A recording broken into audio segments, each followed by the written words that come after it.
Baik, Assalamualaikum warahmatullahi wabarakatuh. Waalaikumsalam Waalaikumsalam warahmatullahi warahmatullahi wabarakatuh. wabarakatuh. Bismillah, alhamdulillah, wassalatu wassalamu ala rasulillah. Senang sekali malam ini, malam minggu yang sangat bahagia sekali ya. Ini pertama kali saya membawakan mengawal kegiatan malam hari ini. Jadinya malam hari ini kegiatan saya sangat bermanfaat sekali karena bisa membersamai Bapak Ibu sekalian dalam program online SIP, Syarikat Islam Politik Berislam Kafah seri 34 bersama saya Sinatria Puguh Nuswantoro, pengurus SIP juga sebagai pembawa acara yang akan menemani Bapak Ibu sekalian dengan membahas tema peran politik dalam sekularisasi agama Islam di Indonesia. Adapun narasumber kita malam hari ini sangat istimewa karena dalam perpolitikan Indonesia Mas Umi sempat sangat kuat di zamannya dulu dan sekarang mulai lahir kembali, di mana narasumber kita kali ini adalah Bapak Dr. Ahmad Yani SHMH, Ketua Umum Partai Masyumi. Agar kita tidak lama menunggu, kami persilakan Pak Ahmad Yani untuk memberikan paparannya. Monggo Pak Ahmad Yani. Bismillahirrahmanirrahim. Assalamualaikum warahmatullahi wabarakatuh. Waalaikumsalam warahmatullahi wabarakatuh. Alhamdulillah wa syukurillah wa ni'matillah la haula wala quwata illa billah. Bapak-bapak yang saya hormati, bersyukur pada malam hari ini kita dapat bersilaturahmi pada acara diskusi Syarikat Islam Politik. Ya, betul. Syarikat Islam Politik yang malam ini yang ke-20. Udah 34 kali ya artinya. 34 kali. Bersyukur pada tema malam hari ini saya kira sangat penting sekali bagi kita dalam suasana akhir-akhir ini. Saya nanti akan share ya untuk memudahkan diskusi kita, paparan-paparan di dalam bagaimana kita membahas peran, kan diberikan judul peran politik dalam rangka sekularisasi yang ada di Indonesia ini. Apalagi kalau kita lihat akhir-akhir ini tidak hanya sekularisasi, saya kira ini sudah masuk kategorinya, stadiumnya udah di atas sekularisasi itu. Kalau sekularisasi atau sekuler itu ada memisahkan antara kehidupan yang berhubungan dengan agama, ya seperti itu, dengan kehidupan politik. Sebagaimana berawal kalau kita lihat dari sejarah, ada sekularisasi ini adalah bagaimana mendobrak ajaran teokrasi yang pada awalnya sangat dominan di Roma atau di Barat pada waktu itu. Memang ajaran-ajarannya pada waktu itu tidak relevan atau dianggap bertentangan dengan paham-paham saintis dan ilmu pengetahuan, sehingga banyak sekali kaum intelektual yang akhirnya dihukum mati pada waktu yang lalu. Tapi kalau kita lihat dari ajaran kita Islam adalah tidak ada pemisahan antara kehidupan politik atau kehidupan yang keagamaan khusus dan kehidupan politik, karena dia satu kesatuan yang utuh, dia bagian integral dari satu sistem kehidupan, tatanan kehidupan itu sendiri. Nah, di Indonesia paham sekularisasi ini muncul, ya, sebelum saya ingin mengantarkan saja, bukan hal yang baru, tapi bagaimana meredam adalah gerakan perjuangan kaum pergerakan yang ada pada waktu itu dengan isu yang dikemukakan oleh apa yang disebut oleh paham yang dikembangkan oleh Snoop Hogronyo. Bagaimana Islam itu hanya bicara dalam konteks budaya, dalam konteks yang menyangkut hal-hal yang sangat, kalau dalam pendekatan ilmu hukum itu privat, dia tidak boleh masuk ke hal-hal yang bersifat publik seperti itu. Nah, sebenarnya sekarang ini tingkatannya kalau kita menganalisis dengan pendekatan ini, Pak Kuat kan orang kedokteran, ya, pendekatan ilmu kedokteran studiumnya sudah studium 5 ini, udah studium yang paling akut. Tidak hanya bagaimana ingin memisahkan ajaran, nilai atau spirit nilai ajaran kita tentang agama Islam dengan kehidupan atau relasi, tepatnya bagaimana menghubungkan relasi antara agama dan negara, tidak hanya sekedar hanya memisahkan antara relasi agama dan negara, tapi bagaimana memusuhi. Itu yang disebut dengan Islamophobia seperti itu. Nah sekarang ini tones-nya itu semakin tinggi dalam pendekatan, dan tidak hanya dihasilkan dalam aspek pergaulan sosial kemasyarakatan, tapi banyak sekali dihasilkan oleh kebijakan-kebijakan politik ya, yang suka atau tidak suka kita, akhirnya kebijakan-kebijakan politik itu dia mengikat kita secara warga negara seperti itu. Nah oleh karena itu saya ingin memulai saja paparan kita ini dengan mencoba apa namanya menampilkan share. Saya kira mungkin udah kelihatan ya, karena Pak Fuad intelektual kan, intelektual muslim, saya harus membuat makalah di forum-forum lain. Saya biasanya ceramah-ceramah umum seperti itu. Nah, oleh karena itu peran politik dalam proses polarisasi Islam di Indonesia ini cukup penting.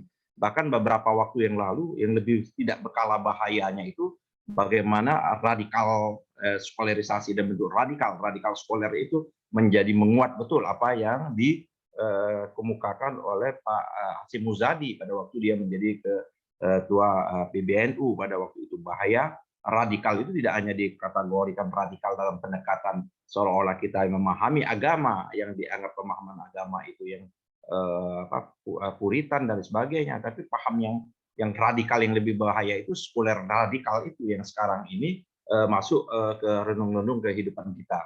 Nah, oleh itu saya coba ya kita lihat. Nah, kalau kita bicara masalah politik ya, nanti kita bicara masalah historis. Politik kan kena diberikan judul ya, politik apa, politik itu secara umum ya kan. Ini ada Pak Dr. TB Masa yang memang ahli politik ya, saja ilmuwan politik. Saya lihat masuk juga ikut di malam ini Pak Fuad. Jadi secara umum memang politik itu adalah bagaimana alat atau instrumen untuk mencapai tujuan itu. Tujuan politik adalah untuk meraih kekuasaan dan mempertahankan kekuasaan itu seperti itu. Nah, kalau Miriam Budiarjo menjelaskan kekuasaan adalah kemampuan individu atau kelompok orang untuk mempengaruhi perilaku individu atau kelompok lain sesuai dengan keinginannya. Nah, kita pentingnya ini saya kira apa yang digagas Pak Fuad dan apa kajian Islam politik ini adalah salah satu menganggap urgensinya betul betapa pentingnya Islam politik itu. Jadi kalau Pak Fuad seingat saya selalu mengatakan ada perbedaan yang mendasar antara Islam politik dengan politik Islam, ya. Islam politik itu bagaimana nilai-nilai Islam mempengaruhi betul kebijakan-kebijakan politik seperti itu dalam memutuskan kebijakan-kebijakan politik itu. Tapi kalau politik Islam bagaimana politik ya dibalik sebenarnya bagaimana keputusan-keputusan politik kadang-kadang tidak menguntungkan dalam sisi kepentingan kita umat Islam. Saya ingin saja mengutip ya kan apa yang dikemukakan orang tua kita, Bapak kita Pak Nasir ini. Dan sekarang dalam rangka untuk membendung skolarisasi ini, meme ini banyak sekali sekarang diproduksi kembali oleh kawan-kawan saya kira, dan kita Masumi juga ikut menduplikasi ya, untuk menyebarkan apa pikiran-pikirannya Pak Nasir yang beberapa tahun yang lalu, puluhan tahun yang lalu itu. Pak Nasir menyatakan Islam beribadah akan dibiarkan, ya. Tidak ada halangan dari sejak zaman Belanda. Kalau kita beribadah zaman Belanda nggak ada masalah ibadah. Bahkan difasilitasi dalam konteks ibadah itu zaman Belanda itu mereka memfasilitasi, mulai memfasilitasi bagaimana haji dan memfasilitasi perkawinan dengan hukum-hukum Islam yang bersifat privat seperti itu. Tapi tak kala Islam berekonomi akan diawasi, karena intinya kalau Islam berekonomi itu bagaimana meletakkan pusat-pusat atau di ayat-ayat Quran itu saya lupa ya ayatnya berapa, nanti di sini ada tokoh-tokoh yang lebih mumpuni, bahwa tidak boleh harta itu berputar-putar saja pada kelompok-kelompok tertentu atau golongan-golongan tertentu. Golongan-golongan tertentu bisa kita definisikan dalam pendekatan kosakata atau diksi sekarang atau narasi sekarang itu yang disebut dengan para oligarki. Al-Quran betul-betul mengecam keras harta kekayaan itu yang berkumpul dan berputar-putar di kelompok-kelompok tertentu atau kelompok-kelompok oligarki seperti itu. Makanya di Islam itu ada pula konsep yang namanya zakat, sedekah, dan lain sebagainya. Nah, kalau kita Islam itu mulai bicara masalah politik akan dicabut seakar-akarnya. Saya kira ini perjalanan sejarah kita termasuk di dalamnya perjalanan Masumi, bagian dari untuk mencabut Islam politik itu sendiri. Buta politik adalah buta yang terburuk. Ya, orang yang buta politik tak sadar bahwa biaya hidupnya, harga makan, harga rumah, harga obat, semuanya yang sekarang ini keputusan apapun, termasuk ya skandal yang paling besar dan skandal yang paling memuakkan di negeri dalam keadaan kita terpuruk pandemi ini adalah bisnis dengan rakyat PCR itu keputusan politik. Dan keputusan politik itu bukan hanya kita menganalisis, bukan kita berhipotesa, dan ini ada statement resmi apa yang dikemukakan oleh Menteri BUMN yang sekarang ini menyatakan bahwa harga PCR itu ditentukan melalui rapat terbatas kabinet seperti itu. Nah, sesungguhnya kekuasaan itu dalam konteks Islam itu menurut saya sangat penting karena kekuasaan pemerintahan seperti eksekutif, legislatif, yudikatif dikuasai dalam rangka kalau kita bagaimana untuk menebarkan kemaslahatan itu atau menebarkan nilai-nilai Islam itu sendiri. Nah, berikutnya, nah ini apa yang kita politik ideologis sekarang kita ingin mengembangkan Islam ideologis seperti itu atau politik ideologis itu atau ideologi politik seperti itu. Nah, untuk masuk ke gelanggang politik, ya, aktor wajib merumuskan ideologi perjuangan yang sekarang ini tidak mau betul mereka itu ada ideologi di dalam partai politik itu. Padahal pada satu sisi kaum sekuler itu membuat ideologi juga. Pembangunan itu kan bagian dari ideologi pembangunan dan sebagainya seperti itu. Nah, ideologi yang untuk memasuki gelanggang politik, aktor wajib merumuskan ideologi perjuangan. Nah, itulah yang biasanya kita tuangkan dalam hitok perjuangan atau garis-garis besar haluan perjuangan ataupun apa namanya itu, ya kan, yang harus disusun, yang disusun secara konsepsional. Dari konsep konsepsional itu yang meliputi bidang politik, ekonomi, sosial, budaya, dan lainnya itu yang dirumuskan dalam aksi yang bersifat praksis yang diperjuangkan di dalam wadah politik atau lembaga-lembaga politik yang diperjuangkan. Ideologi politik ini penting untuk menghimpun ide dan gagasan prinsip perjuangan. Oleh karenanya, kan sesungguhnya partai politik itu adalah kelompok yang heterogen. Partai itu adalah menghimpun ide orang yang homogen.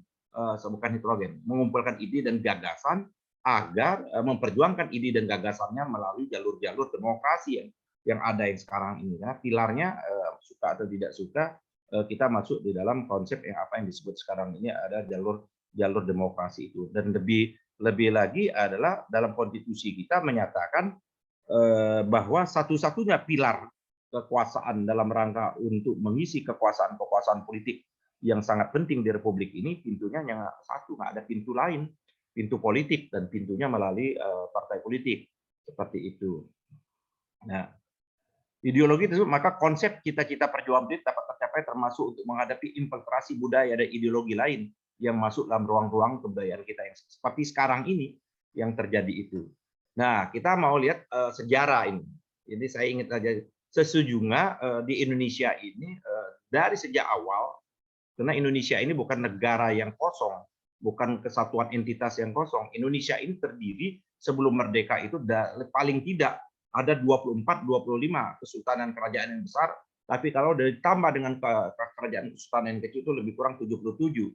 Nah, kalau kita lihat dari ke 77 atau 34 atau 24 ada yang mengatakan seperti itu, kerajaan kesultanan itu semuanya adalah kalau kita jujur adalah yang jelas menjadikan Islam sebagai landasan, Islam sebagai sumber rujukan, Islam sebagai sumber nilai, Islam sebagai sumber dalam memutuskan persoalan-persoalan di kesultanan dan kerajaan-kerajaan yang ada pada waktu di Indonesia itu. Jadi Indonesia lahir bukan dalam waktu yang kosong. Nah, kalau kita lihat bahwa Islam sangat mempengaruhi, sangat dominan sekali ideologi atau ide Islam, ya ide-ide Islam ini. Kita lihat bahwa abad yang disebut kalau dalam mengutip bukunya Pak Diyar Nur itu adalah modernisasi atau gerakan modern Islam di Indonesia. Dalam bukunya Pak Diyar itu menyatakan itu, yaitu lebih fase waktunya itu dari abad awal abad 20 tahun 1100 sampai kemerdekaan kita itu, di mana peran tokoh-tokoh Islam saya kira merumuskan betul bagaimana merumuskan hubungan relasi antara negara dan agama itu. Nah, ini bisa kita lihat polarisasinya seperti itu. Nah, di 45 tahun 65 ada 3 kekuatan yang sesungguhnya bertarung betul, dan ini tercermin betul di dalam Badan Penyelidik Usaha-usaha Persiapan Kemerdekaan Indonesia. Jadi pertarungan ide dan gagasan dan ideologi itu memang awal pertarungan ide dan gagasan itu, bertarung ide dan gagasan itu dituangkan dalam tulisan-tulisan antara Pak Nasir dengan Bung Karno, antara Hasan dan tokoh-tokoh seperti itu kan, dan lain sebagainya, yang dalam ruang-ruang terbuka, ruang-ruang terbuka, ya pertarungan ide dan gagasan bagaimana negara diletakkan negara merdeka itu, Indonesia yang dicita-citakan merdeka itu adalah bertarung di dalam gagasannya dalam namanya Badan Panitia Penyidikan Usaha Kemerdekaan itu. Itulah yang kita lihat di dalam perdebatan di dalam BPUPK maupun perdebatan di dalam BPKI itu.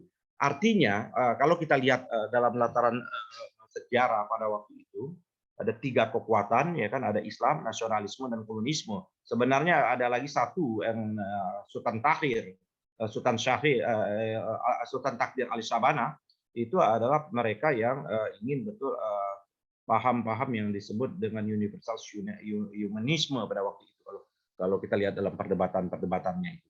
Nah, tahun 66, tahun 98 kita melihat sampai reformasi itu di mana Orde Baru telah mengambil kekuasaan, ya kan, sehingga ide dan gagasan tentang Islam politik itu menjadi redup dan ditandai dengan tidak bisanya Masyumi melakukan mengembalikan lagi atau hidup kembali Masyumi. Tokoh-tokoh Masyumi pada waktu awal Orde Baru mau muncul itu bagaimana mau menghidupkan kembali Masyumi, tapi dihadang betul oleh Orde Baru. Dan tentu kita mengetahui tak awal Orde Baru itu ada kelompok think tank yang CSIS yang menganggap bahwa kekuatan Islam politik menjadi bahaya dalam rangka kekuatan Orde Baru pada waktu itu.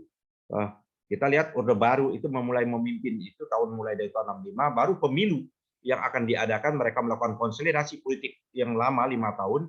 Baru pemilu dilakukan itu ada pada tahun 71. Dan tahun 71 itu Masyumi tidak boleh hidup.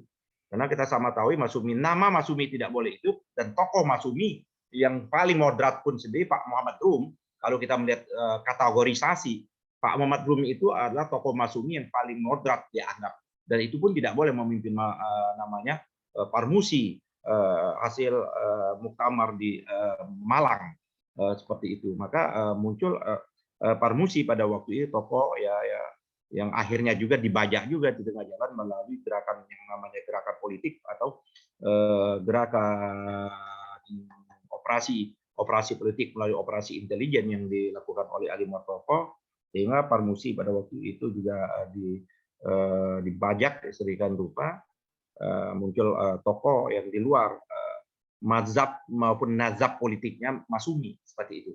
Ini sangat penting sekali, nazab dan mazhab politik, karena kalau kami sekarang bagaimana mengembangkan ingin Masyumi ini muncul, maka mazhab dan nazab politik itu menjadi sangat penting sejarah dan seperti itu. Nah, kekuatan politik yang begitu kuat didominasi oleh tentu Orde Baru mengkonsolidasi, ditopang oleh 2 kekuatan, yaitu kekuatan birokrasi dan kekuatan militer di satu sisi. Nah, tahun 98 saya kira setelah, nah ini yang sampai sekarang ini, setelah Orde Baru tumbang, ini adalah sesungguhnya adalah awal kebangkitan politik yang disebut itu politik liberal atau mulai ide sekularisasi itu sendiri. Nah, jadi saya sebelum jauh bagaimana relasi hubungan Islam dan negara ini, sesungguhnya di BPK itu sudah menyatakan. Jadi kalau ada orang menyatakan Islam betul Indonesia ini bukan negara agama, tapi sesungguhnya agama dan negara di Islam ini nggak bisa dipisahkan. Dia kalau lihat itu dia menjadi simbiosis mutualisme, saling ketergantungan. Dan ini betul-betul disadari betul oleh bapak-bapak pendiri kita, pendiri bangsa ini.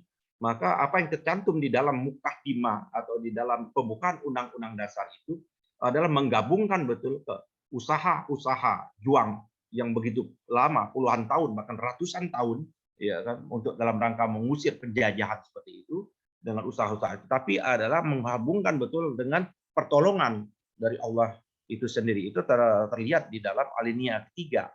Nah, alinea ketiga itu adalah bagaimana merelasi sesungguhnya. Alinea ketiga itu adalah bagaimana merelasi hubungan agama dan negara. Jadi di Indonesia ini sendiri adalah tidak bisa melepaskan, ya kan, melepaskan hubungan antara agama atau interrelasi antara agama dan negara, ini nggak bisa lepas. Dan ini dikuatkan kembali, ya kan, di dalam pembukaan itu dikuatkan betul di dalam pasal Undang-Undang Dasar kita, di dalam pasal 29 ayat 1, yang menyatakan negara berdasarkan ketuhanan yang Maha Esa. Artinya kalau kita mau tunduk betul dengan apa hasil-hasil apa yang telah dikemukakan oleh bapak-bapak kita, merumuskan di dalam BPK apa yang disebut dengan Piagam Jakarta. Kalau kita lihat Piagam Jakarta 22 Juni, ya ini ada kesalahan ketik lahirnya Piagam Jakarta bukan 22 Juli. Piagam Jakarta itu 22 Juni 1945. Piagam Jakarta itu bukan keinginan atau adalah bukan proposalnya umat Islam. Jadi kalau sekarang ini ada yang menyatakan Piagam Jakarta itu proposal umat Islam, saya kira mereka ahistoris, tidak membaca buku sejarah.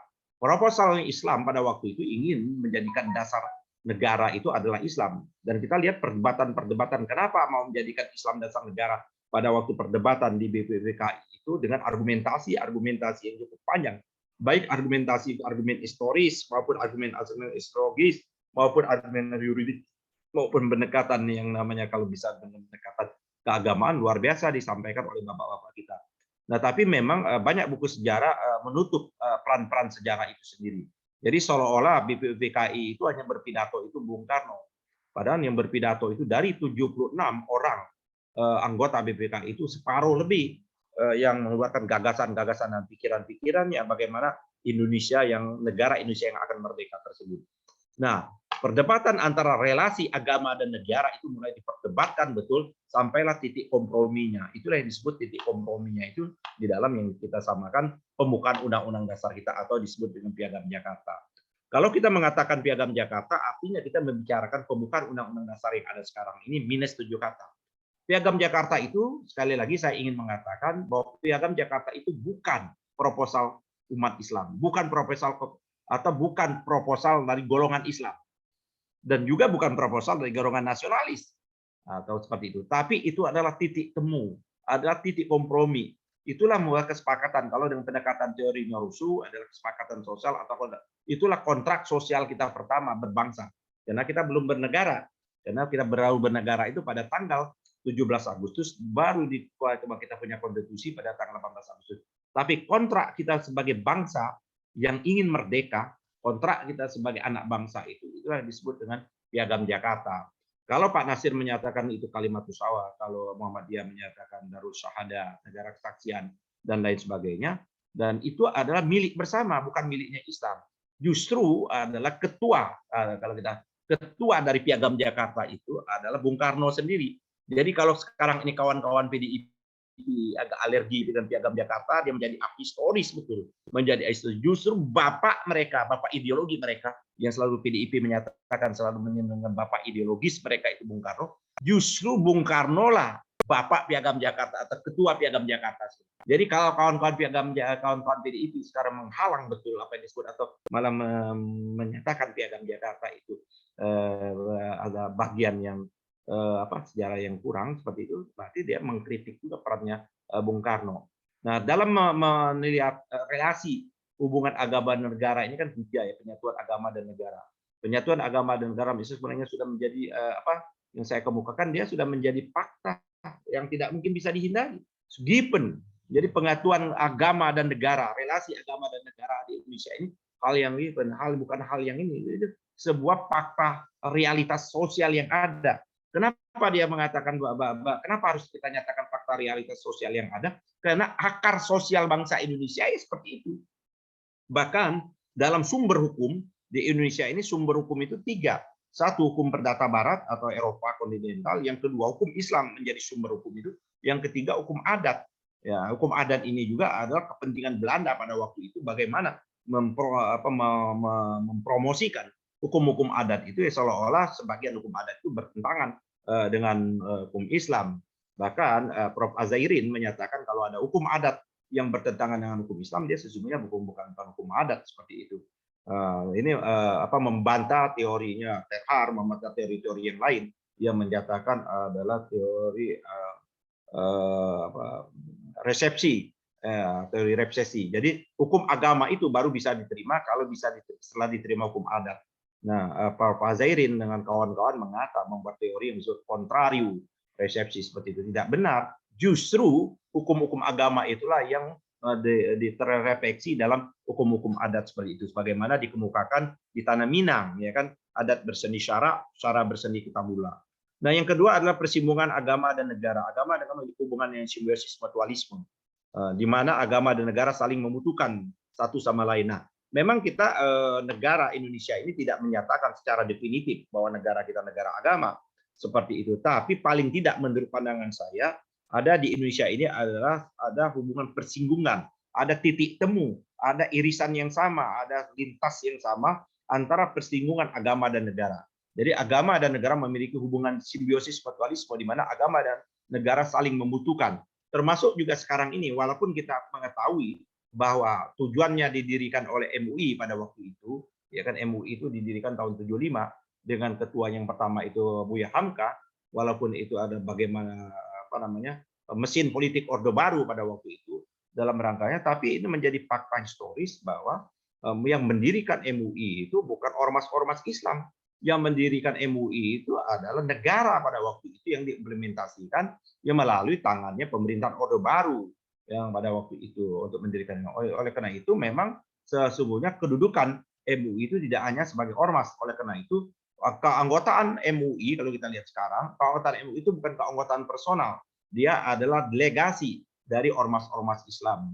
Nah, ditambah dengan apa namanya dengan tokoh-tokoh intelektual dan sebagainya. Nah, yang ketiga adalah pemisahan agama dan negara. Ini paham sekuler ini. Paham sekuler ini adalah sesungguhnya paham yang berkembang di Eropa. Kenapa yang saya kemukakan tadi? Kalau dominasi agama, dominasi gereja yang begitu luar biasa, yang dilawan oleh kaum intelektual dan sebagainya, sehingga memunculkan menolak teokrasi, maka memunculkan teori yang namanya teori pemisahan agama, sekularisasi agama. Ya, agama gereja ya urusannya gereja yang disimbolisasi dalam gereja Vatikan yang mulai sampai saat ini ada seperti itu. Urusan negara ya di urusan yang lainnya diurus oleh orang-orang di luar domain orang-orang agama seperti itu. Nah, jadi apa namanya hubungan agama dan politik, politik sebagai alat sebagaimana saya jelaskan dari awal, ya, politik tanpa agama, ya kan, sebuah gerakan sedang dibangun secara simultan dan ini secara sistematik, terstruktur dan masif yang terus-menerus tidak pernah berhenti. Jadi bukan hanya gerakan yang sekularisasi yang sekarang yang terjadi, betul itu bukan hanya gerakan yang baru sekarang, itu dari sejak awal. Bahkan dari sejak awal, kalau tidak salah saya pernah dialog juga dengan Bang Ridwan Saidi, justru pada waktu kongres apa namanya kongres pemuda pertama itu didominasi oleh orang-orang yang Islamfobia, ya seperti itu, oleh orang-orang yang dekat dengan yang namanya gerakan Yahudi internasional atau seperti itu, gerakan Yahudi internasional yang menjadi akhirnya dirumuskan menjadi gerakan Yahudi Nusantara. Jadi jauh sebelum ada Islam Nusantara sudah ada yang namanya Yahudi Nusantara pada awal-awal abad 20 seperti itu. Nah, bagaimana kita menghadapi pentingnya di dalam politik ini? Hari ini saya kira banyak sekali keputusan-keputusan politik atau berbagai macam instrumen politik itu yang betul-betul yang ingin memisahkan betul antara agama dan politik. Nah, sesungguhnya usaha mereka yang ingin betul memisahkan agama dan politik atau dalam pendekatan kita yang kita sebut sekularisme atau pemisahan seperti itu adalah usaha yang terus-menerus dan mereka masuk melalui unit-unit politik seperti itu. Nah, apa yang dikemukakan Ketua BPIP, Badan Pembinaan Ideologi Pancasila itu, bahwa agama adalah musuh dari Pancasila ini bagian dari yang disebut tadi seperti yang gerakan yang disebut gerakan sekularisme yang dari sejak awal seperti itu. Nah, bagaimana kita memahami sekarang ini menurut saya, bagaimana kita memahami gerakan sekularisme ini sendiri, bagaimana kebijakan. Apa yang dilakukan oleh Nadiem yang sekarang ini itu bagian juga. Jadi dia walaupun gerakan-gerakan itu, keputusan-keputusan kebijakan itu seolah-olah dia parsial, dia tidak berdiri, tidak bersaling keterhubungan, tetap sama ini. Begitu juga kita sama-sama melihat bahwa ada yang namanya SKB, Surat Keputusan Bersama tentang mengatur pakaian sekolah, karena berangkat dari peristiwa di Sumatera Barat, di SMK dan sebagainya, digoreng sedemikian rupa, maka keluarlah yang namanya SKB. Nah, kalau kita lihat banyak sekali SKB atau peraturan-peraturan pemerintah itu bertentangan. Jangankan kita mengatakan bertentangan dengan nilai-nilai ketuhanan itu sendiri. Nah, karena dari sejak awal bangsa ini apa namanya menyatakan bahwa dari sejak awal pemimpin kita mengatakan bahwa paling tidak menurut saya derajatnya tadi ada simbiosis, dan oleh karenanya adalah meta yuris. Kalau kita melihat meta yuris kita di Indonesia ini, sumber nilainya itu adalah ketuhanan yang Maha Esa, dialah puncaknya itu. Nah, oleh karena itu sesungguhnya tidak boleh ada peraturan perundangan atau keputusan politik atau kebijakan politik apapun namanya, mulai dari pusat sampai ke daerah yang bertentangan dengan nilai-nilai yang tercantum di dalam pembukaan Undang-Undang Dasar atau pasal 29 itu sendiri. Tidak boleh ada ketentuan peraturan perundang-undangan yang bertentangan dengan ketuhanan yang Maha Esa, yang bertentangan dengan kemanusiaan, yang membuat Indonesia ini menjadi terbelah, yang diambil, nah ini, yang diambil tidak berdasarkan mufakat seperti itu. Karena politik Indonesia, nah ini sekali lagi, bapak-bapak kita itu mengambil betul cara pengambilan keputusan dalam mengambil pemimpin. Menurut saya begitu hebatnya bapak-bapak kita itu memadukan betul yang namanya demokrasi liberal, demokrasi barat dengan yang disebut dengan keunikan kearifan lokal. Jadi apa demokrasi liberal? Demokrasi liberal itu menetapkan pusat individu manusia sebagai sumber kekuasaan itu sendiri. Itulah yang disebut dengan pemilu, melahirkan itu, diambil ujungnya itu pemilu seperti itu. Nah, kita tempat kekuasaan itu, tempat mengambil keputusan bangsa ini dirumuskan betul di dalam sila keempat itu, yaitu kerakyatan yang dipimpin oleh hikmat kebijaksanaan dalam permusyawaratan dan perwakilan. Jadi apa artinya sila keempat itu?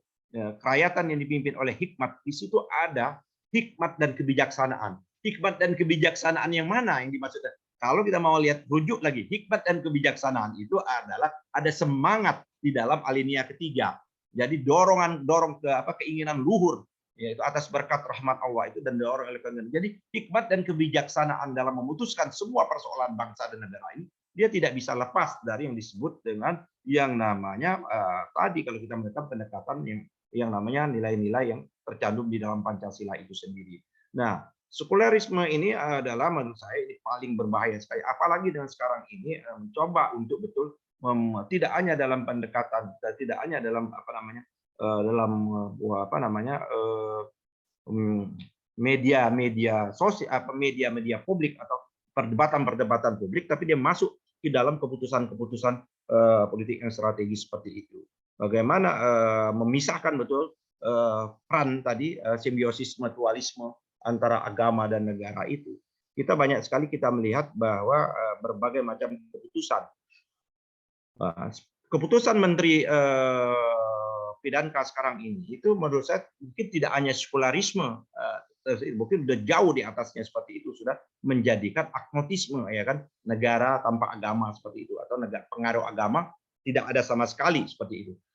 Dengan Permendagnas yang terbaru, ya kan, bagaimana dalam rangka untuk isu bungkusnya itu adalah melindungi kekerasan seksual yang ada di perguruan tinggi. Tapi secara substansi itu diselubungkan diam-diam dalam rangka apa yang disebut orang melegalisasi perzinahan yang ada di kampus seperti itu. Nah, itu artinya sebenarnya permen itu bertentangan betul secara diametral dengan apa yang disebut dengan cita hukum kita, bertentangan betul dengan apa yang disebut dengan filosofi ground norm kita, bertentangan betul apa yang disebut dengan stat norm, bertentangan seperti itu, yang luar biasa. Nah, yang menjadi persoalannya bertentangan itu diambil oleh keputusan-keputusan oleh lembaga-lembaga yang seharusnya mengacu, lembaga yang seharusnya mengambil nilai-nilai itu sendiri.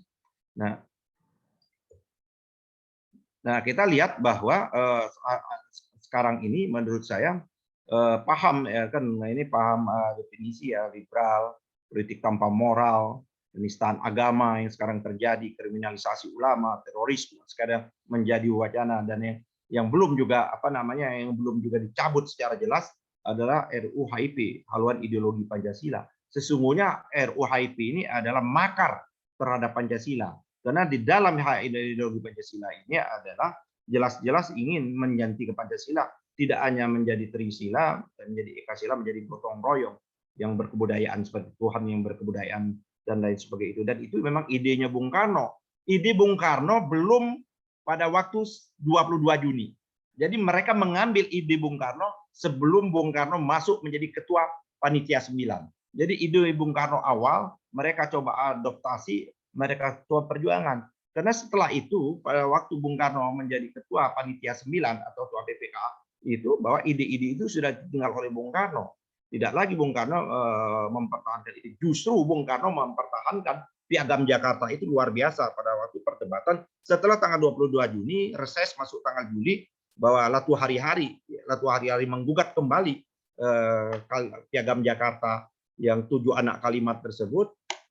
Terus Bung Karno, umat Islam protes keras dan akhirnya umat Islam kembali dengan ide dasarnya bahwa dia akan tetap menjadikan Islam sebagai dasar negara karena dinilai keluar dari kesepakatan. Justru Bung Karno membela mati-matian Piagam Jakarta tersebut pada tanggal 22 Juni. Dan kita bisa lihat pada tanggal 18 Agustus tidak ada perannya Bung Karno pada waktu 7 anak kalimat dicoret seperti itu.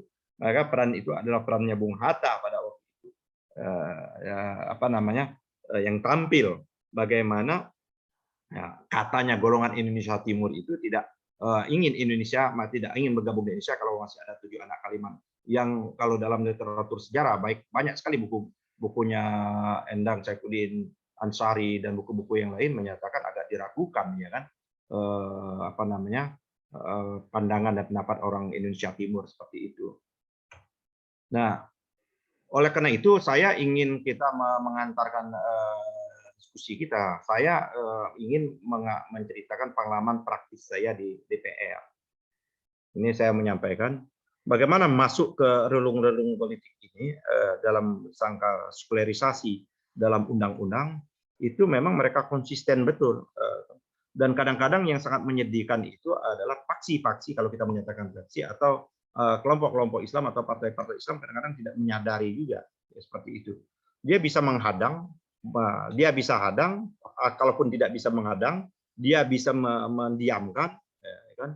Doorman istilahnya itu, dan bisa juga mengganti substansi menjadi karena mau terjadi pelunakan menjadi mengganti substansi maupun rancangan norma maupun narasi dan diksinya sehingga akhirnya norma narasi dan diksinya kehilangan makna seperti itu banyak sekali dan itu tentu melalui apa yang disebut keputusan politik yang ada di DPR sendiri. Nah, oleh karenanya karena tidak ada jaminan ini persoalan kita sekarang ini. Kita bagaimana melawan sekularisasi, kekuatan sekularisasi ini begitu mendominan. Kita menjadi kelompok minoritas sekarang di parlemen, kita menjadi kelompok minoritas. Tidak mencapai angka 30%. Angka partai Islam atau partai yang berbasiskan Islam di parlemen itu tidak mencapai angka 30%. Angkanya 29,96%. Dari 29,96% pun tidak kompak seperti itu. Nah, di sisi lain kelompok sekuler ini begitu kuat dan kompak betul dalam ide dan gagasan seperti itu. Nah, oleh karena itu kebangkitan. Nah, sekarang kalau kita bicara kebangkitan Islam politik yang muncul. Nah, sekarang kebangkitan Islam politik non partai yang begitu luar biasa memang harus diwadahi oleh kekuatan-kekuatan partai-partai yang di luar 5 partai yang sudah ada seperti itu. Nah, apa yang kita kemukakan pada waktu zamannya Pak Din, saya ingat betul menjadi ketua Muhammadiyah, Pak Hasyim Muzadi ketua NU, kita itu difasilitasi. Nah, ini yang seharusnya menjadi leading sektor sesungguhnya ormas-ormas ini. Tapi sayangnya ormas-ormas kita sekarang tidak lagi menjadi leading sektor. Dia bahkan adalah bisa menggerogoti sendiri, bahkan secara langsung atau tidak langsung menjadi bagian dari program sekularisasi itu sendiri. Ini banyak sekali ormas-ormas yang ada. Saya ingin tidak mengatakan banyak, ada ormas-ormas keagamaan Islam atau ormas-ormas Islam itu masuk dalam bagian skenario seperti itu. Nah, di zamannya Pak Hasyim Muzadi, kita itu setiap draft atau setiap rancangan atau setiap pembahasan awal mulai dari prolegnas itu dibahas bersama. Ada forumnya. Ini bagaimana dalam pendekatan Islam, bagaimana dalam hukum Islam, bagaimana fikihnya dan sebagainya. Nah, oleh karena itu forum-forum itu menjadi efektif sekali. Termasuk pada waktu kita ingin merumuskan betul undang-undang keormasan.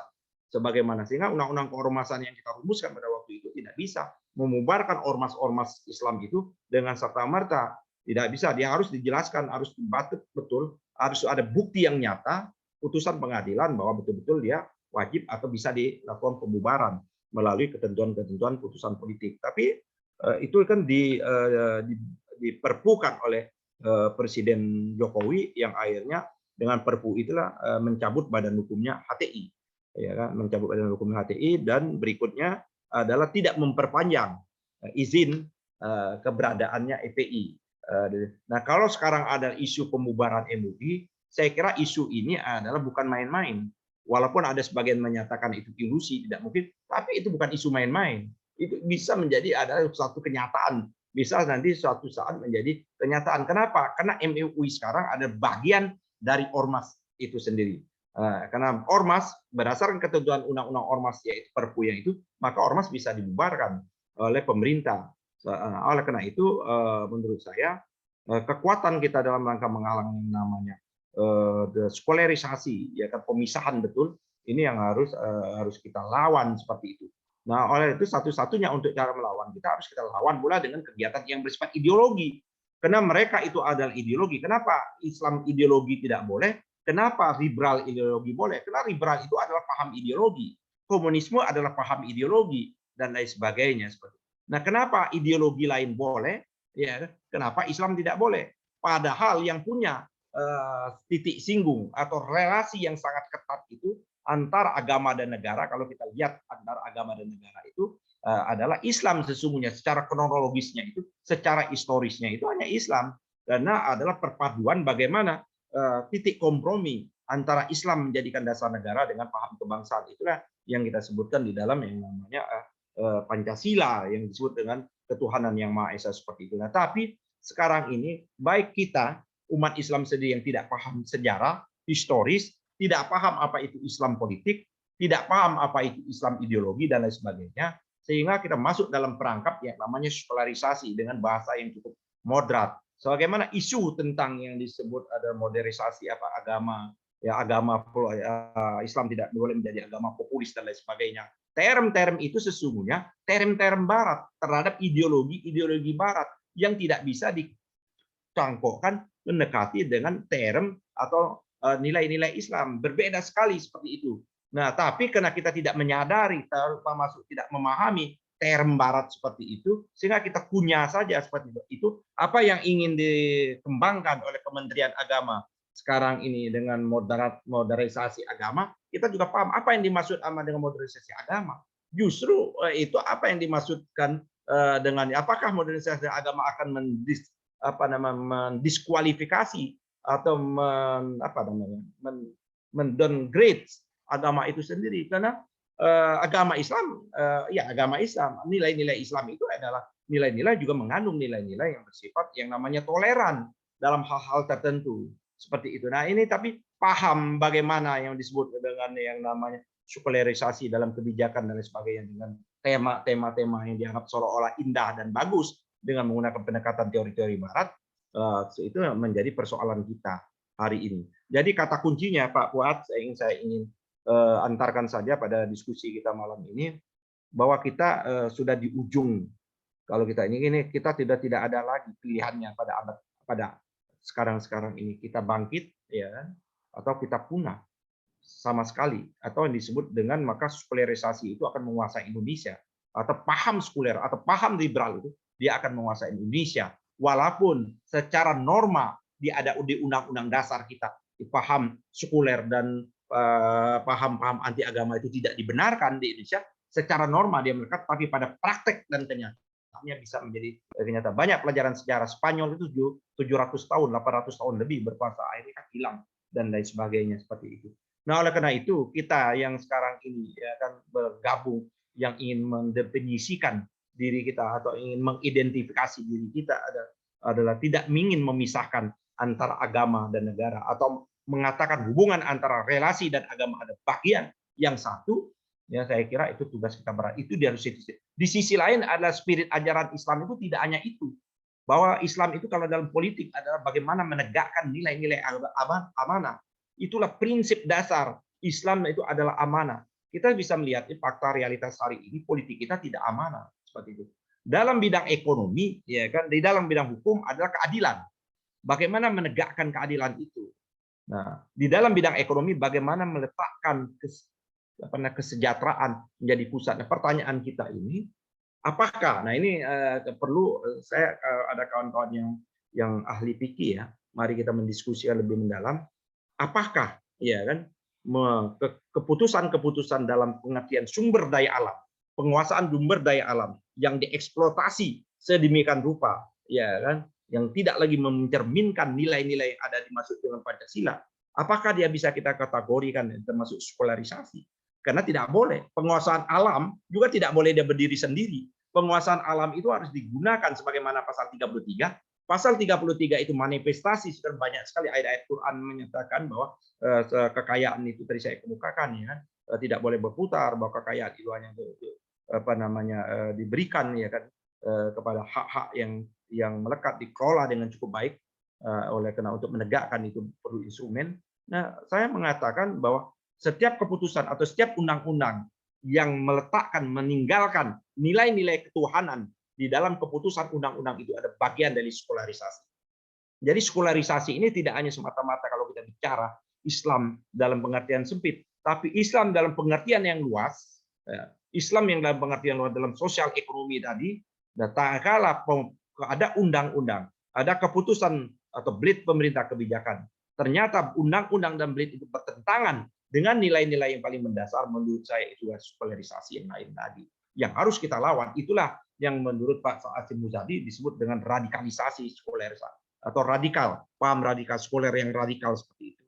Nah, itu menurut saya PR kita yang cukup berat, ya kan? Ada dua. Jadi PR kita dalam pengertian yang spesifik tadi saya menyatakan, yang ingin betul meninggalkan, nggak boleh menggunakan idiom.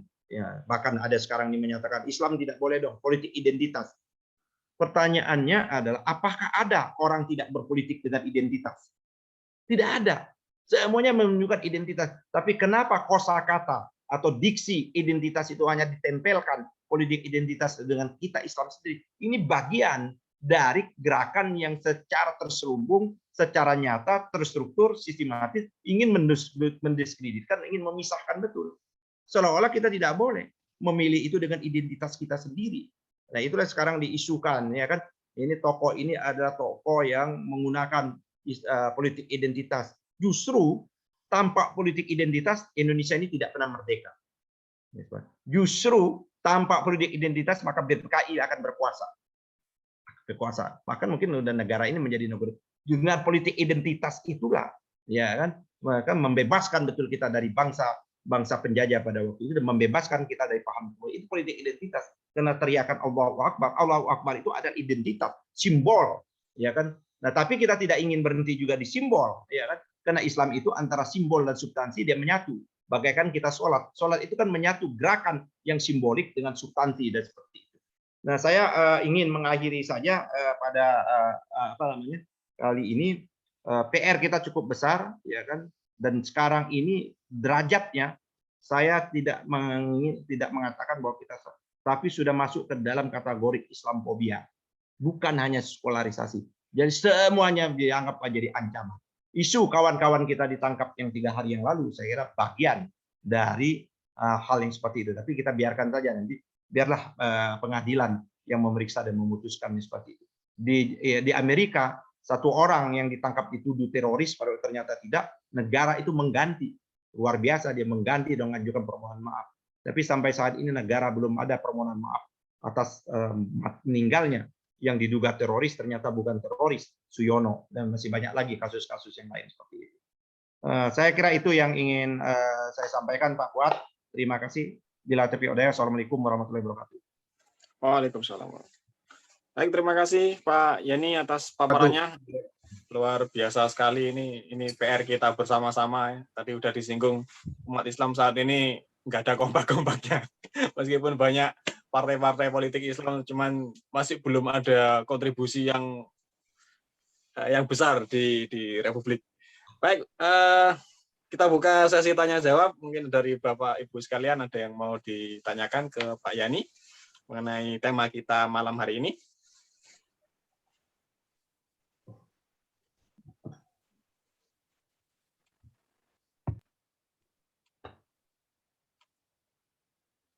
Ya, bagi Bapak Ibu yang mau bersuara, yang mau bertanya atau menyampaikan pendapatnya, jangan lupa untuk menyalakan kameranya agar kita bisa saling mengenal ya. Baik, Ustaz Fuad, ada yang mau disampaikan Ustaz Fuad? Ya, saya yang lain aja dulu, silakan ini Pak. Baik Ustaz. Baik Ustaz. Assalamualaikum warahmatullahi wabarakatuh. Waalaikumsalam. Waalaikumsalam warahmatullahi wabarakatuh. Monggo Pak Ini Kanto. baru, terima kasih Pak Yani dan teman-teman semuanya. Ini baru yang namanya statement yang menarik untuk kita kerjakan bersama. Statement ini saya senang sekali dan itu cocok sebagai salah satu statement yang harus kita bawakan bahwa tidak ada politik tanpa identitas. Jadi kita ini kan sedang apalagi saya setuju sekali, mudah-mudahan kita semua terbuka pikirannya bahwa justru identitas ini yang membuat Indonesia merdeka kan itu. Itu saja yang ingin sampaikan dan ya kita tidak usah segan-segan untuk mengolah statement Pak Yani ini. Tidak ada politik tanpa identitas. Indonesia ada karena ada identitas.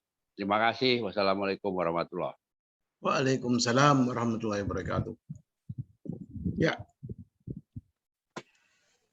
Ya, terima kasih Pak Kanto. Bapak Ya. Ibu yang lainnya. ya, saya nimbrung, Pak. Oke, monggo Ustaz. Saya bilang ini luar biasa presentasi dari Pak Yani ini memberikan pada kita pencerahan bahwa sekularisme itu jahat dan merusak. Itu kuncinya. Dan malah sudah ke arah Islamofobia atau mungkin Islamohater, pembenci Islam. Kita sering memakai eufemisme ya. Suatu yang membenci Islam disebut fobia, ketakutan Islam, padahal itu hater. Islamohater. Jadi kita harus paham ada yang seperti itu yang harus kita identifikasikan supaya kita proporsional di dalam melihat sekitar kita. Yang saya ingin nanti diberikan jawabannya itu kalau bisa oleh Pak Yani. Kalau ternyata memang politik itu memberikan peran besar terhadap sekularisasi agama Islam, sekularisasi umat Islam di dalam memahami agamanya. Ya, saya bilang kalau memang peran politik itu dalam tanda petik peran kekuasaan formal itu mulai dari Belanda, Orde Lama, Orde Baru, Orde Reformasi dengan rezim-rezim yang sempat menjadi penguasa di dalam Orde Reformasi ini, itu adalah memberikan peran besar terjadinya sekularisasi di negeri ini. Bagaimana solusi yang nyata? Jadi ini kata kuncinya. Kita tidak boleh lagi ragu. Kalau saudara moderator tadi mengatakan bahwa kok sepertinya tidak ada persatuan di dalam partai politik. Tanpa ada persatuan dalam partai politik Islam, jangan mimpi itu partai politik Islam bisa menjadi penguasa. Dan kalau partai politik Islam tidak menjadi penguasa, jangan mimpi itu sekularisasi akan terhenti. Itu kan rasionalisasinya begitu. Cara berpikirnya kan begitu. Jadi itu mungkin Pak Yani mempunyai resep gitu ya. Jadi kalau sudah didiagnosis bahwa politik, peran penguasa, peran kekuasaan terhadap terjadinya sekularisasi agama Islam yang dianut oleh umat Islam di Indonesia, maka solusinya bagaimana? Itu yang pertama. Dan yang kedua, mungkin Pak Yani juga sudah tadi tersinggung, disinggung oleh beliau secara tidak langsung. Pengajar Islam itu sendiri. Pengajar Islam itu sendiri. Mulai dari guru ngaji, sampai ustadz, sampai kiai, sampai ulama. Apakah punya peran terhadap terjadinya sekularisasi agama Islam di negeri ini. Atau dua-duanya itu merupakan suatu kemudian simbiosis, sehingga produknya luar biasa.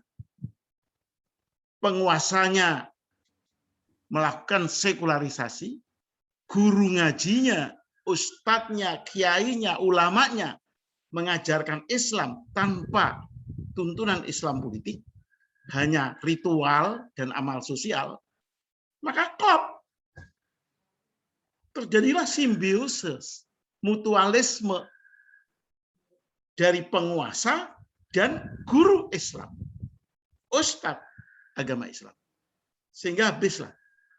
Dan trennya itu jelas sekali. Jelas sekali, Pak Yani. Tren terjadinya sekularisasi itu. Saya berikan contoh misalnya. Tadi disinggung tapi belum disebutkan secara kuantitatif oleh Pak Yani. Di waktu kita merdeka tahun 45, porsi umat Islam yang ngerti politik pasti tinggi. Karena untuk itu dia mau merdeka. Anti penguasa kafir. Jadi sangat tinggi. Dalam perjalanan pasca kemerdekaan dan diidentifikasi dengan adanya partai-partai politik, Partai Masyumi, NU, PSII, luar biasa. Mendapatkan jumlah hampir 70%. Jadi semua partai itu partai Islam itu. Masyumi plus NU plus PSII tinggi sekali itu 55 itu. Tapi kemudian hasil itu diintervensi oleh dekret tahun 59. Maka dalam proses dekret itu terjadilah kekuasaan tunggal. Tidak ada lagi partai yang mempunyai identitas Islam yang sangat apa istilahnya kompetitif itu dengan partai yang nasionalis itu. Sampai jargon Nasakom menjadi sangat populer, dan itu berjalan sampai belasan tahun, Pak. 59 sampai 65. Kejatuhan dari Bung Karno. Itu kekuasaan itu terjadilah proses sekularisasi Islam. Sangat jelas. Terjadilah proses sekularisasi agama Islam.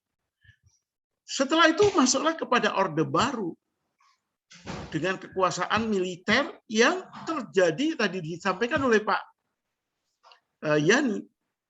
Proses kekuasaannya itu memang proses sekularisasi. Sampai asas Islam pun tidak boleh. Itu sekularisasi luar biasa 32 tahun Orde Baru. Teman-teman intelektual itu sampai mempunyai jargon-jargon Islam yes, partai Islam no. Apa namanya itu? Kalau bukan sekularisasi. Dan itu intelektual Islam.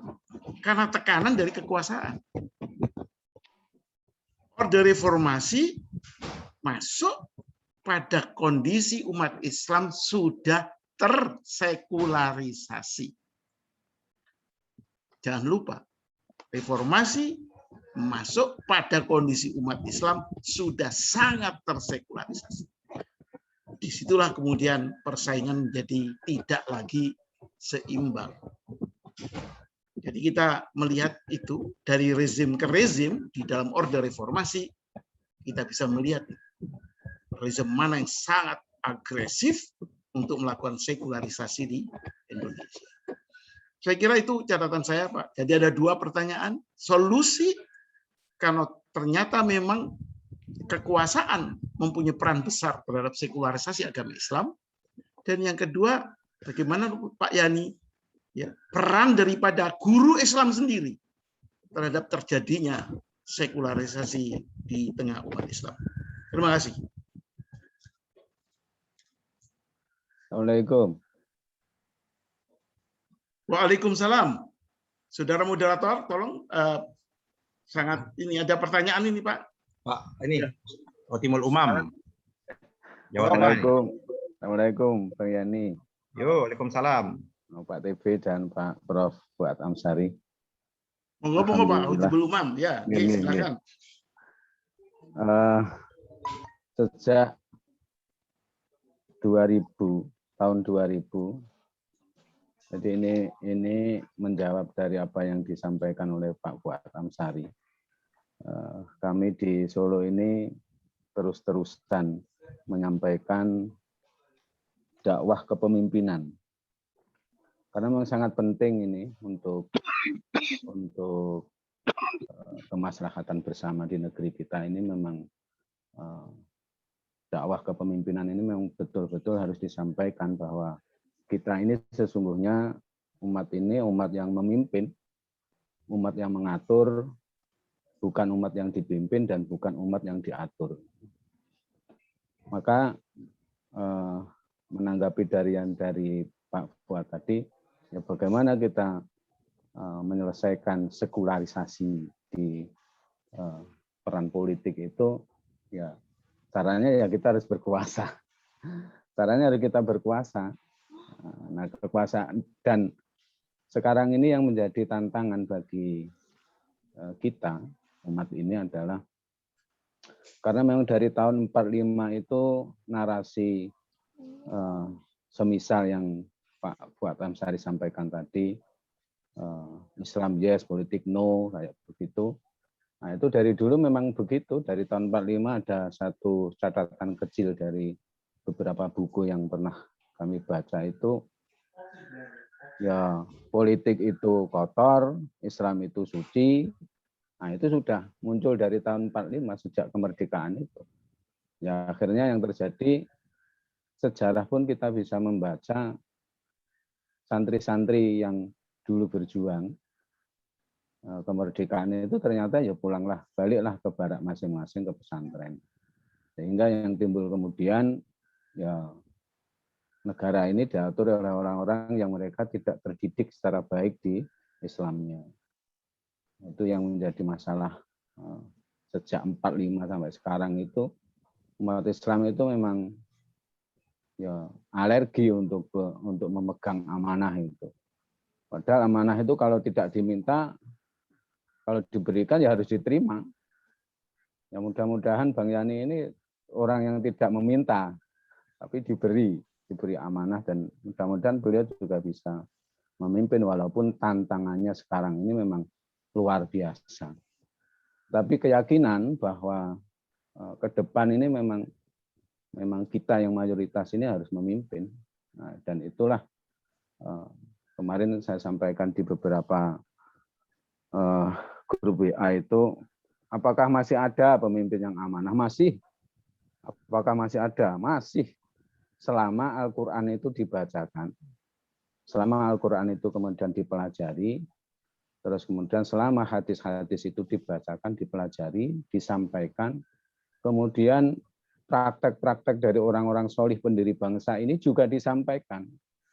Kalau tidak disampaikan kepada umat, ya umat kapan akan paham? Rakyat kapan akan paham itu? Kalau kita ini sesungguhnya punya contoh-contoh yang baik dari pendiri bangsa.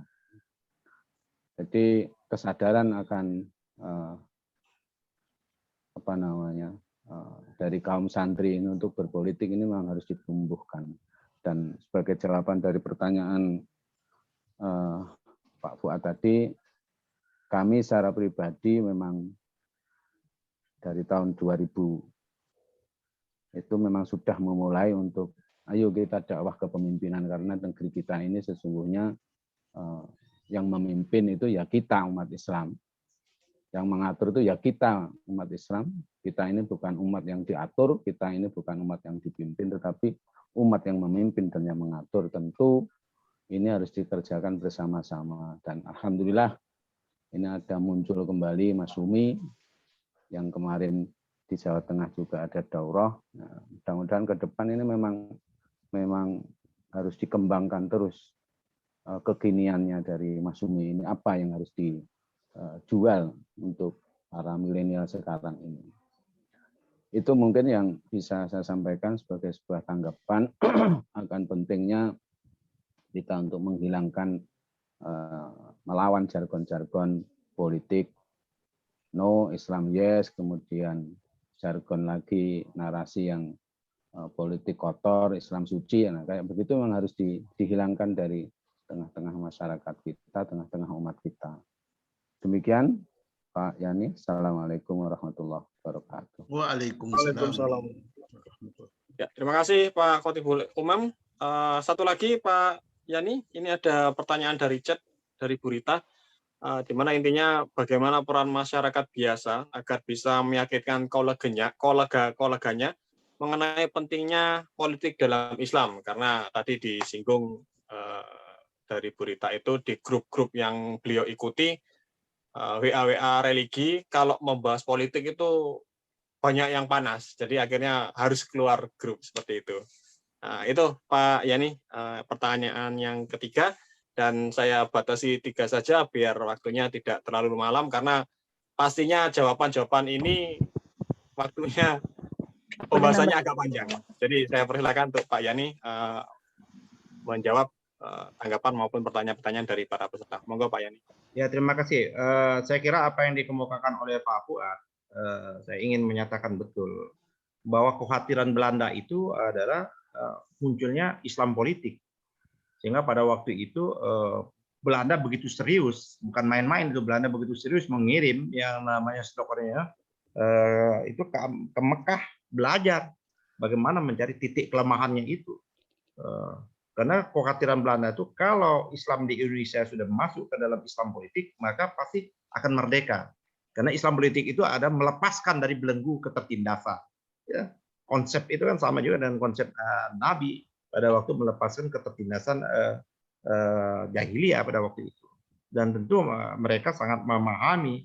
Maka dia balik lagi, maka Islam boleh dalam sektor-sektor yang lain dan sebagainya, tapi tak adalah Islam bicara masalah Islam politik itu yang mulai diawasi, mulai narasi tentang bagaimana Islam kotor dan lain sebagainya dan sebagainya. Dan itu sampai sekarang masih, bahwa apa yang dicanangkan oleh Snokogronyo pada tahun 40-an, 30-an itu sampai sekarang masih benih-benih itu muncul, bahkan meningkat tutsnya. Tadi saya setuju sama dengan Pak Fuad, tidak hanya Islamofobi, tapi udah Islamo hunter seperti itu, ya kan, udah nyata itu, bukan dia bentuknya ada laten, tapi sudah manifest ya, sudah nyata dan real yang ada di kita sekarang ini. Nah, karena negara kita ini tidak ada jaminan, ya kan, pada waktu hasil BPPK memberikan jaminan bagi negara kita ini dengan betul-betul kewajiban menjalankan syariat Islam bagi penduduk. Artinya kewajiban itu bukan kewajiban penduduk, tapi negara memfasilitasi betul, ya kan, suka atau tidak suka ada dengan ketentuan-ketentuan yang ada. Tapi kan itu tanggal 18 Agustus hak privilege itu kan menjadi hilang, dan oleh karenanya maka harus kita perjuangkan. Nah, mekanisme memperjuangkannya itu tadi sampai dikemukakan tadi sama Ustaz Umam dari Jawa Tengah adalah kepemimpinan politik itu sendiri. Bagaimana kita ingin meletakkan Islam itu adalah baik, khairu umat, kuntum khairu umat, ya kan? Kuntum khairu umat di berbagai macam sektor, umat yang terbaik, ya kan, sebaik-baiknya umat, sebaik memberikan jalan suci. Kalau kita tidak memberikan memimpin dalam berbagai macam sektor. Kalau kita lihat sejarah Islam, ya kan, perkembangan Islam yang begitu pesat itu, ya, nilai-nilai yang universal yang itu besar itu, tak kalah kepemimpinan Islam itu di tangan Islam, dan kepemimpinan di tangan Islam tidak hanya untuk umat Islam, sebagaimana dituangkan dalam konstitusi pertama, ya kan, yang disebut dengan konstitusi Madinah itu, dia juga memberikan yang disebut dengan rahmatan lil alamin itu sendiri. Kita lihat pasal-pasal yang ada di Piagam Madinah itu, ya, seperti itu memberikan. Nah, tapi itu yang ditakutin belum oleh mereka itu. Nah, oleh apa itu? Bagaimana kalau kita sudah menjadi kata Pak Fuad, yang kita harus merebut kepemimpinan politik itu? Nggak ada cara lain. Kita harus merebut kepemimpinan politik. Kalau yang menyatakan bahwa Islam itu tidak pernah bersatu itu ahistoris. Sejarah membuktikan bahwa Islam itu pernah bersatu dalam politik. Baik dia bersatu di dalam yang namanya partai, yaitu Masumi, maupun bersatu dalam ide dan gagasan. Di tahun 55, pada waktu Kesulitan sudah terbentuk, seluruh faksi Islam itu bersatu bagaimana ingin menjadikan lagi dasar negara itu Islam. Nggak ada. Jadi NU juga mengusung itu, Masumi mengusung itu, PSI mengusung itu. Itu kesatuan. Jadi kalau menyatakan tidak mungkin umat Islam bersatu di Indonesia, historis kita pernah menyatakan umat Islam bersatu. Kalau menggunakan pendekatan teorinya Pak Aim Lutfi almarhum, bahwa tak kalah tingkat afinitas kebersamaan umat tinggi itu, maka dia dengan serta-merta akan membawa kemaslahatan bagi bangsa dan negara. Jadi, tak kalah umat bersatu tidak hanya membawa kemaslahatan bagi umat Islam, tapi juga membawa kemaslahatan bagi bangsa dan negara. Dan itu bisa fakta sejarah banyak sekali bisa kita tunjukkan. Tak kalah kepemimpinan di tangan Islam, maka nilai-nilai kemanusiaan, nilai-nilai keadilan, nilai-nilai amanah itu jalan dengan baik. Tata kelola pemerintahan dilakukan dengan cukup baik seperti itu. Nah, tak kalah Islam dipinggirkan. Nah, tadi saya setuju adalah periodisasi tadi sebagaimana saya sudah gambarkan betul, bahwa bagaimana memusuhi Islam dengan periodisasi ini secara sistematis itu adalah memang tak kalah dekret presiden, ya kan, 5 Juli. Masumi itu menentang sesungguhnya dekret presiden kalau kita lihat itu. Bahkan pertanyaan-pertanyaannya Pak Anwar Haryono di dalam sidang parlemen pada waktu itu, ya, apa yang ditentang itu mekanisme, cara memaksakan kehendak itu seperti itu sendiri. Ya walaupun akhirnya pemerintah menjelaskan dalam nota pembalasan atau jawaban pemerintah yang pada waktu itu Perdana Menterinya Juanda, Perdana Menteri Juanda ini jangan kita lupa bahwa dia namanya kader Muhammadiyah. Dia kader Muhammadiyah. Perdana Menteri itu menjawab bahwa apa yang dituntut oleh umat Islam itu sudah bagian yang tidak terpisahkan. Piagam Jakarta itu kan bagian tidak terpisahkan dari dekret presiden itu sendiri. Dan dekret presiden bukan hanya dokumen historis. Piagam Jakarta bukan hanya dokumen historis, tapi adalah dokumen hukum. Artinya saat ini sudah tidak perlu lagi kita ragu ingin menegakkan nilai-nilai syariat Islam di negeri ini. Cuman kita tidak bisa menerapkannya secara serta-merta. Harus mentransformasikan hukum-hukum Islam, nilai-nilai syariah itu ke dalam nilai-nilai hukum positif yang kita berbangsa dan bernegara. Nah, bagaimana kita merumuskan hukum-hukum positif itu, keputusan-keputusan politik itu tentu dengan masuk wilayah politik. Itu Pak Fuad, kenapa menjadi sangat penting betul Islam politik itu seperti itu. Ya kalau kita memang belum bisa bersatu, nggak jadi masalah. Tapi pada suatu saat saya yakin bahwa kita bisa satu dalam visi, misi, dan tujuan. Kalau memang masih ada akar Islam dalam dirinya itu, mungkin bisa titik temunya bagaimana kita menghadang sekularisasi ini. Tadi saya menggambarkan secara sekilas betul apa yang dikemukakan oleh Pak Fuad. Mulai Orde Baru itu malah ketakutan Orde Baru itu dibuat musuh, bahwa ada padahal menumbangkan Orde Lama itu bagian besar umat Islam juga, tapi Orde Baru bangkit dan membuat musuh baru, ya kan, Islam sebagai musuh baru seperti itu, sehingga kekuatan politik Islam harus dibuang. Itulah mulai mempreteli Masumi, ya. Diikuti dengan konsolidasi partai. Kita sama-sama tahu mewajibkan mengganti lambang, tidak hanya mengganti azas, ya kan, P3 itu tidak hanya mengganti, tapi lambang dianggap simbol itu tidak menjambirkan simbol keindonesiaan seperti itu. Nah, maka diksi Islam Indonesia, Islam Nusantara, Islam diimpor dari Arab, dan itu bagian dari upaya paling tidak menurut saya kita paling mudah itu adalah sekularisasi itu sendiri. Tapi kalau mau ada yang terselubung, ini sebenarnya yang terselubung sama dengan Bang Ridwan tadi menyatakan bahasanya Pak Fuad tadi Islam hunter seperti itu, pembenci Islam, ya kan, pembenci Islam, ya kan, yang sangat tidak suka Islam. Sekarang bentuknya manifestasi. Jadi itu oleh karena itu pintunya satu-satunya di Undang-Undang Dasar kita. Nggak ada pintu lain. Kalau pintunya bisa melalui ormas, kita nggak perlu berpolitik, berpartai. Masalahnya pintunya dikunci, hanya satu-satunya melalui partai politik untuk menjadi presiden, wakil presiden, untuk menjadi anggota DPR, DPRD, kota, kabupaten, harus melalui partai politik. Seperti itu. Maka mau tidak mau, jadi karena ini menjadi syarat, menurut pandangan saya, mendirikan partai politik menjadi suatu kewajiban. Menggerakkan partai politik, berjuang melalui partai politik adalah menjadi suatu kewajiban. Kan apa namanya Ustaz Umam, apa usul fikihnya seperti itu ya, usulnya. Karena dia tidak ada instrumen lain, maka dia menjadi syarat utama. Nah, itu menjadi kewajiban bagi kita seperti itu. Nah, oleh karena itu bagaimana cara kita seperti ini? Ya kita lawan juga. Narasi kita lawan dengan narasi, diksi kita lawan dengan diksi. gagasan kita, sesungguhnya gagasan dan ide kita jauh lebih besar. Pikiran-pikiran kita, ini kaum buzzer dan lain sebagainya itu dia hanya tidak punya pemikiran-pemikiran yang cukup mendalam. Dia juga menghantam kita juga, kaum skolarisasi ini juga, jargonnya juga dia dengan akar pemikiran yang cukup dalam juga. Dia hanya dengan mengenal diksi-diksi dan kebencian. Kalau kita mau ajak diskusi betul, mereka juga pasti tidak akan bisa menjawab.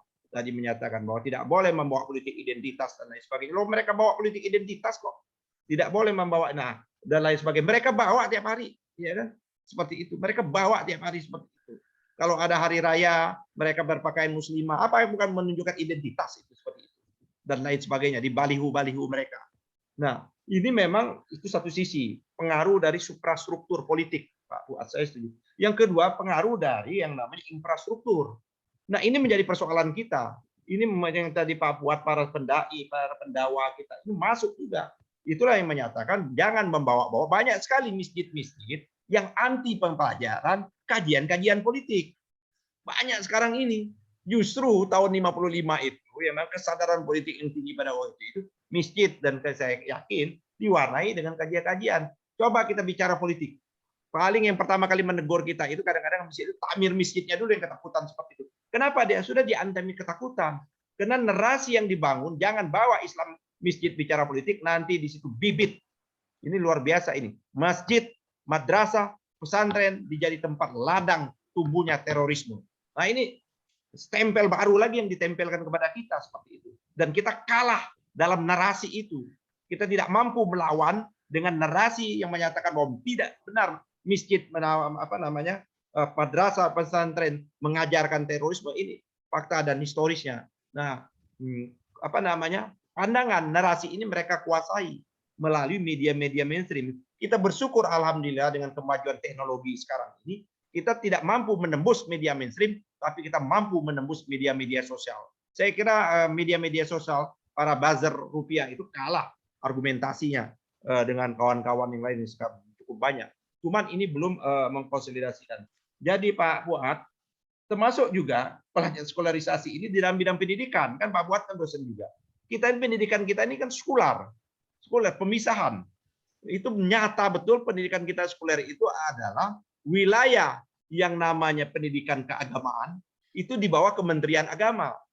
Ya, IAIN, madrasah dan sebagainya seperti itu. Wilayah pendidikan umum itu di wilayah pendidikan di bawah Kementerian Pendidikan Tinggi dan sebagainya, atau pendidikan. Itu menunjukkan secara tidak langsung terjadi skolarisasi pendidikan itu yang cukup panjang. Akibat skolarisasi pendidikan yang cukup panjang, itulah yang sekarang ini yang kita alami, menurut saya, yang kita sekarang kita alami. Yang kedua, saya Pak Fuad mulai. Nah, oleh karena itu, kalau kita takmir masjid, atau kan sekarang ini bagaimana kita menggerakkan organisasi perkumpulan masjid, kan ada namanya perkumpulan masjid, maka memang harus dibuat modul, ya kan, modul ceramah. Dulu kalau di Dewan Dakwah kan ustadz-ustadznya itu kita khotib-khotib Jumat itu sebelum hari Kamis itu sudah datang kan untuk membawa materi yang sama, tinggal gaya penyampaiannya aja. Nah, yang ini yang sekarang ini adalah belum masuk ke masjid-masjid kita. Tadi apa yang disebut dengan Ustadz Umam adalah menyebut kepemimpinan tadi, adalah dakwah kepemimpinan tadi, seperti itu. Mungkin kajian fikih ANSI mungkin saya tidak penting, tapi ditambah dengan kajian-kajian historis, ditambah dengan kajian-kajian tadi adalah dakwah di bidang kepemimpinan itu sendiri. Jadi itu, dan itu yang ketiga, yang Ibu tadi sama, saya kira yang sekarang ini sosial kemasyarakatan kita memang dihantui. Tapi di satu sisi, di satu sisi kita harus senang juga, gerakan 212, gerakan 411 itu gerakan politik. Itu bukan gerakan politik yang belum terkoordinasi menjadi instrumen politik. Dia masih baru gerakan politik, belum menjadi kekuatan penekan. Dia masih dalam kekuatan penekan, belum menjadi masuk dalam wilayah instrumen politik itu sendiri. Nah, sekarang ini kita banyak sekali contoh. Saya pada waktu di DPR pada waktu itu kita ingin mengatakan boleh menegakkan syariat Islam dalam peraturan perundang-undangan apabila dia nilai Islam menjadi sumber hukum atau menjadi rujukan banyak sekali. Bahkan sekarang kan udah tidak hal yang tabu perda, tapi selalu kalah dalam bentuk narasi dan kadang-kadang tanpa sadar juga, ya kan? Kita sendiri yang melabelisasinya yang keliru menurut saya. Contoh, ya kan, disebut perda syariah tentang perda syariah di Cilegon. Menurut saya dia bukan perda syariah, udah perda, ya kan? Perda Cilegon aja, Kabupaten Cilegon. Yang perda itu bernuansa, tapi nggak perlu dilabelkan lagi perda syariah. Karena itu sudah perda menyangkut kepentingan berlaku bagi warga masyarakat yang ada di Cilegon seperti itu. Nah, tapi kita karena selama ini adalah menjadi yang mahal, barang mahal, maka sesuatu yang seharusnya sudah given kita labelkan jadi seolah-olah menjadi prestasi. Nah, sayangnya kekuatan yang kita ingin bisa memasukkan nilai-nilai syariah melalui perda-perda itu, sayangnya banyak sekali keputusan politik, terutama dari Kementerian Dalam Negeri, yang menyalahi. Kita pada waktu itu menyatakan dulu, kalau perda itu dianggap bermasalah, mereka selalu menggunakan narasi perda syariah itu dianggap bermasalah, tidak boleh Mendagri membatalkan, karena itu keputusan politik dari rakyat seperti itu. Maka satu-satunya harus melalui judicial review. Siapa yang mau yang mereka berkeberatan? Itulah undang-undang di Undang-Undang Nomor 12 tahun 2011 undang-undangnya. Tapi pemerintah menabrak aja. Perda syariah dibuat harmonisasi, dibatalkan.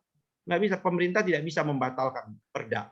Sampai sekarang belum ada ketentuan yang bisa. Tapi praktek kenyataannya kekuasaan membatalkan berbagai macam aturan. Contohnya di Bengkulu itu syarat anak SMA, syarat untuk lulus sekolah dia harus bisa baca Al-Quran. Dan ada disebut, loh itu tidak bertentangan. Di mana bertentangannya dengan Pancasila? Orang tamat sekolah, syarat sekolah umum itu, kalau dia di SD itu, di sekolah itu dia betul ingin mengimplementasikan apa yang disebut dengan pasal 31 di Undang-Undang Dasar kita maupun di Undang-Undang Pendidikan kita, bahwa tujuan anak didik itu ada untuk menciptakan akhlakul karimah, akhlak moral yang bagus. Salah satu adalah Anda memahami dan menguasai ajaran Islam. Satu di antaranya anak didik itu bisa baca Al-Quran. Nah, bisa baca Al-Quran menjadikan syarat untuk lulus. Tidak bertentangan dengan yang namanya Pancasila. Tidak bertentangan dengan ketuhanan yang Maha Esa. Tidak bertentangan dengan nilai-nilai kemanusiaan. Tidak bertentangan dengan persatuan. Seperti itu. Tapi itu dibuat sedemikian rupa seolah-olah itu bertentangan dengan Pancasila. Jadi Pancasila dipis-piskan, dihadap-hadapkan. Ini adalah orang yang tidak mengerti sejarah Pancasila, dan dia juga tidak mengerti tentang sejarah Islam dan Islam itu sendiri. Nah, atau memang sengaja seperti itu. Jadi itu menjadi persoalan kita. Nah, bagaimana jalan keluarnya? Tidak ada lain adalah mengkonsolidasi. Menurut saya, mari kita konsolidasi.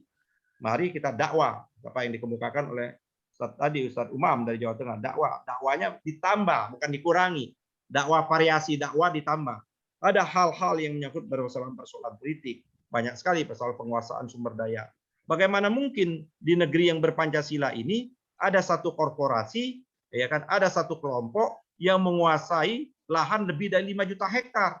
Itu nggak mungkin. Itu bertentangan dengan nilai-nilai ketuhanan. Itu bertentangan dengan, kenapa? Artinya produk yang memberikan kebijakan bahwa boleh korporasi menguasai lebih, itu produk sekuler. Kenapa? Dia tanpa nilai.